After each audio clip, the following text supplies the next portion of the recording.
Mga igsoon na yung buntag. Makatawa bit ako aning 70 Adventist Church.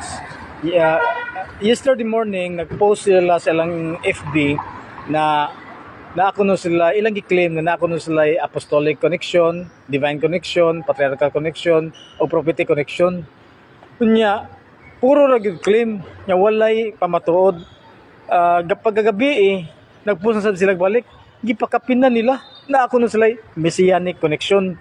Makatawa ko kay ano na ipakapin unya ang ilang claim puro ra gyud claim wala gyud nakasuporta na mga world history sa ilang claim. Ang ila ra gyud simbahan may nakabaw wala gyud nakabaw na kanang katawhan or wala gyud backupan sa mga encyclopedia. Sila ra gyud nakabaw gyud mao nang aside from that puro ra gyud claim kutlo claim na wala bitoy matawag dato na timeline.